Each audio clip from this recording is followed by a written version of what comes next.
Welcome back to the deep dive. Today we're going to be looking at AC circuits. Right. And kind of like the basic concepts behind them. Okay. And our source material is excerpts from a college physics lecture. Cool. So we're going to try to break down some of these concepts. Yeah. And see if we can, maybe learn a thing or two. Sounds good.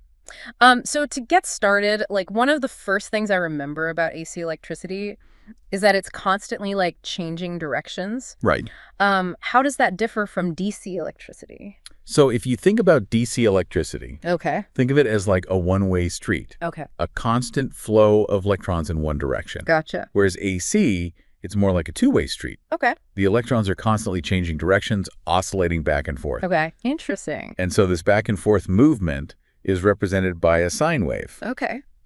which you can picture like a continuous up and down curve. All right. So if AC is always like fluctuating, Yeah, how do we measure it consistently? Does Ohm's law still apply? it does. Okay. And that's where the concept of RMS values comes in. Okay. RMS stands for root mean square. Okay. And it's essentially a way to represent the average value of an AC waveform. Gotcha. You can think of it as like finding the average height of a wave, Okay. even though it's constantly changing. All right. So even though AC is like dynamic, we can still use those basic Exactly. applicable principles. Yep. Okay, cool. So let's talk about the different components Okay. in an AC circuit. Oh, sure. And we'll start with resistors, Right. which are pretty straightforward in a DC circuit. Okay. So when we introduce them into AC, what happens? So resistors are kind of like the rocks in a stream. Okay. They resist the flow of current, regardless of whether it's AC or DC. Okay. And so the voltage and current across a resistor will rise and fall together, Okay. staying perfectly in sync with that AC waveform. Gotcha. So no surprises there. Nope. But things get a little bit more interesting when we start talking about capacitors. Yeah. Which are those little components that can store energy. Exactly. So what happens there? So capacitors are super interesting because they introduce a time element into the circuit. Okay. They store energy in an electric field, kind of like tiny rechargeable batteries. Interesting. But here's the thing. Okay. In an AC circuit, the voltage across a capacitor doesn't change at the same time as the current. It actually lags behind. Lags behind. Yeah. So like, what does that look like? Imagine you're watching a dance performance. Okay. The current is leading the dance, making its moves. Okay. And the voltage across the capacitor is trying to follow along, but it's always a step behind. Okay. And so we represent this delay as a phase difference. Okay. And for capacitors, the voltage lags behind the current by 90 degrees. Okay. So they're like dancing, but a little out of sync. Exactly. So how does this lag affect the circuit? Does it act like resistance? It does. Okay. And we call this resistance capacitive reactance. It's like a special kind of resistance that only capacitors have in AC circuits. Gotcha. And it depends on the frequency of the AC signal. Okay. The higher the frequency, the lower the capacitive reactance. Interesting. Yeah. So a capacitor's resistance changes with the frequency. Uh-huh. It's like a frequency-dependent gatekeeper. Yeah, you could think of it that way. Now, what about inductors? Okay. Don't they store energy in a magnetic field? They do. Okay. So inductors, also known as coils, Okay.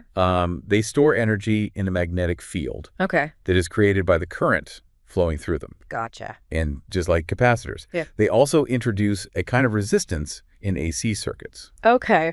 We call this inductive reactance. So let me guess, inductive reactance Yeah. also depends on the frequency. Exactly. Okay. And it has the opposite behavior of capacitors. Okay. So the higher the frequency, Okay. the higher the inductive reactance. Okay. So inductors are like the bouncers of the AC circuit, Right. getting tougher as the frequency goes up. Yeah, But there's another twist here, right? there is. Something about the voltage and current relationship. Yes. So unlike capacitors where the voltage lags, Okay. in an inductor, the voltage actually leads the current by 90 degrees. Hold on. So it's the complete opposite It is. of a capacitor? Yep. So the voltage makes its move Uh-huh. before the current even does. Exactly. Okay, so they have like opposite personalities when Yeah. it comes to AC. You got it. So we have resistors, we have capacitors, we have inductors. What happens when they're all in the same circuit? So that's when things get really interesting. Okay. We call this an RLC circuit, Okay. a circuit where resistors, inductors, and capacitors all come together. Gotcha. But to understand how they all interact, Okay. we need to talk about another concept called impedance. Okay, so impedance sounds important. It is. We're gonna have to save that for the next part of our deep dive. Let's do it. But yeah, I think this is a good place to stop for now. Sounds good. And we're back for part 2 of our deep dive on AC circuits. All right. So last time we left off talking about impedance. Yes.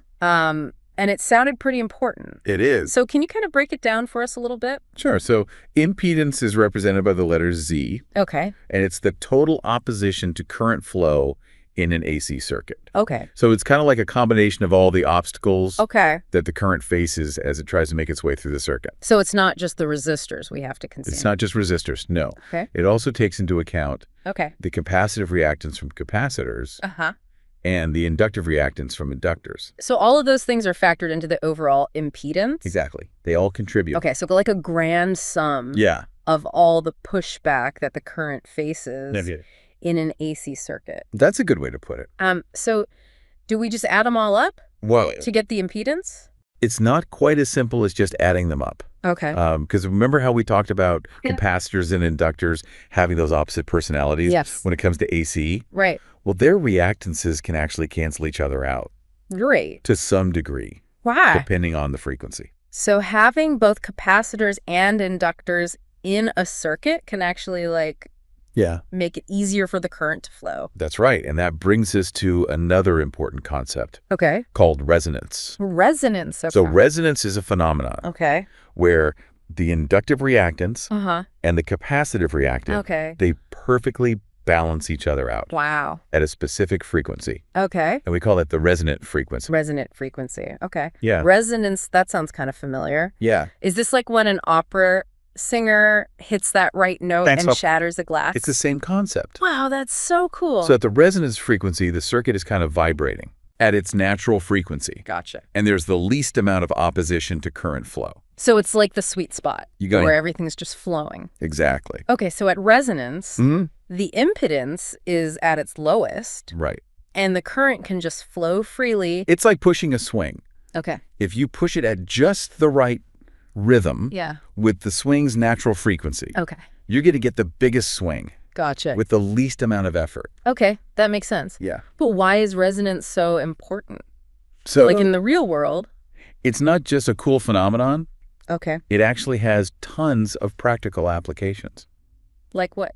Well, think about tuning your radio to a specific station. Uh-huh. What you're actually doing is adjusting the circuit's resonance frequency What? to match the frequency of the radio waves Really? that are broadcasting that station. That's amazing. So when you're fiddling with that dial, Yeah. you're fine-tuning the circuit to resonate with a specific radio signal. That's so cool. I had no idea. Yeah, and it's also used in things like wireless charging pads, Uh-huh. where resonance allows energy to be transferred efficiently Okay. between the charger and your device. So this seemingly simple concept Right. has all these crazy applications. It's pretty amazing.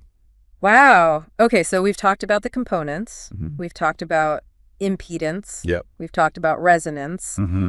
But what about power? Okay. How does power work in AC circuits? That's a great question. Yeah, because it's all dynamic and changing. Right, so power in AC circuits Yeah. is a bit trickier to calculate Okay. than in DC circuits. Okay. Because we have to consider those phase differences. Yeah, those phase differences. Remember how capacitors and inductors Yeah. can cause the voltage and current Uh-huh. to be out of sync? Yeah. So we can't just use those simple power calculations Okay. of DC circuits. Gotcha. We need to account for those phase differences. Yeah. And that's where the concept of power factor comes in. Power factor. Yes. Oh, okay. So the power factor is a measure of how effectively Okay. the circuit is using the supplied power. So it tells us how much of that power is actually doing something useful. That's a good way to think about it. Okay. The power factor is represented by a number between 0 and 1. Okay. A power factor of 1 means the voltage and current are perfectly aligned, Okay. like in a simple circuit with just a resistor. Gotcha. But when we introduce capacitors and inductors, Uh-huh. those phase differences cause the power factor to decrease. Okay, so a lower power factor basically means Yeah. the circuit's less efficient. Right. at using the power it's given. It's not using the power as effectively. Okay, so that's something to keep in mind It is. when we're designing circuits. Especially in real-world applications. Right. Like in industrial settings, where you have a lot of motors Yeah. and machinery. Yeah.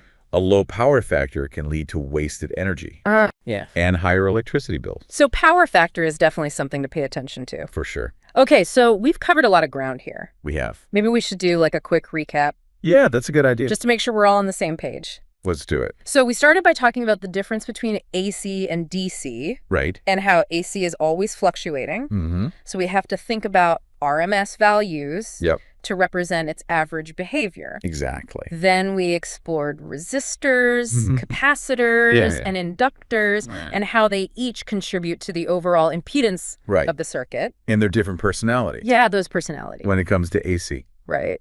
And then we talked about resonance, Yes. where those reactances cancel each other out, Whoop. and we get that maximum current flow. At that special frequency. Yeah, at that resonant frequency. Exactly. And then we wrapped up this section talking about power factor, Right. which tells us how efficiently the circuit is using the power. That's a great summary. Okay, good. I think I'm ready for part 3. I think we're ready to. Okay, so we're back for the final part of our AC circuits deep dive. We're right. So we've talked about all these different concepts, Mhm. resistance, capacitance, inductance, impedance. Uh-huh. But I'm really curious to see how this all comes together, like in the real world. Right. So it's like we've learned all the individual dance moves. Yeah. Now we get to see the whole choreography. Exactly. So how do engineers actually use these components to like Ooh. create circuits that actually do stuff? Think of resistors, capacitors, and inductors as like the building blocks of AC circuits. Okay. And by combining these building blocks in different ways, Okay. engineers can create circuits that perform specific functions. So it's like an electrical recipe book. Yeah, like a cookbook. Okay. What kind of dishes can we make? Well, one common application is filtering. Okay. So you know how noise-canceling headphones work? Yeah. They can like magically eliminate background noise? Yeah. It's amazing. So they use a combination of capacitors and inductors to create a filter that blocks out specific frequencies, Wow. allowing you to hear your music more clearly. So that's how those work. That's one way. That's incredible. Right. So we can use these components to like filter out unwanted frequencies. Exactly. What other things can we do? Another really important application is amplification. Okay. So think about like your smartphone Mm-hmm. when you're listening to music. Yeah. That tiny audio signal needs to be amplified to power the speakers. Right. So transistors, No. which are semiconductor devices, are often used in AC circuits Okay. to boost those weak signals. So we can use these circuits to like amplify signals. That's awesome. Uh-huh. What about like converting AC to DC? That's another big one. Because most of our devices use DC. Exactly. So Yeah. most electronic devices actually run on DC power. Okay.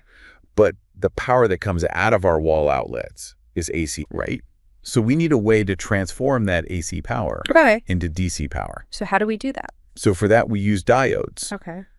which are kind of like one-way valves for electricity. Gotcha. They only allow current to flow in one direction. Okay. So they essentially chop off the negative half of the AC waveform, Okay. which results in a pulsating DC signal. Okay. And then we use capacitors to smooth out those pulsations, Gotcha. creating a more stable DC output. So it's like a multi-step process. It is. Involving diodes and capacitors working together to kind Okay. of tame that AC Exactly. into a nice steady DC. Yep. That's really cool. So I'm curious, are there any like challenges that engineers face when they're working with these AC circuits? Yeah, for sure. Like what are some of the things they have to think about? So one of the biggest challenges is dealing with those phase differences. Yeah, those phase differences. Remember we talked about how capacitors and inductors can cause the voltage and current to be out of sync. Right. Well, when you're designing a complex circuit, Yeah. you need to really carefully consider how those phase shifts Okay. are going to affect the overall performance of the circuit. Right, because those lagging and leading voltages Yep. can really mess things up. They can definitely complicate things. If you're not careful, Exactly. what other challenges are there? Another big one is efficiency. Okay. Remember we talked about power factor and how a low power factor Yeah. can lead to wasted energy and higher costs. Right. So engineers are constantly trying to design circuits Okay. that operate with a high power factor Gotcha. to make sure that most of the power Yeah. that's being supplied is actually being used for its intended purpose. So efficiency is key. It is. It's not just about making it work. Right. It's about making it work well. Exactly. All right. Well, this has been a really cool deep dive. It's been fun. I feel like I've learned a lot about AC circuits. Yeah. So to wrap things up, what's Yeah. like one key takeaway you want our listeners to remember? I think the biggest takeaway is that the next time you turn on a light Yeah. or charge your phone or use any electronic device, really, Okay. just take a moment to appreciate Yeah. the intricate dance of electrons that's happening behind the scenes. Right. It's easy to forget about all that stuff. It is, but it's a testament to the ingenuity of engineers Yeah. and the power of human understanding to harness these fundamental forces of nature. That's a great point. Well, thank you so much for joining us on this deep dive. My pleasure. And to all of our listeners out there, Yes. thank you for listening. We'll see you next time. And we'll catch you on the next deep dive.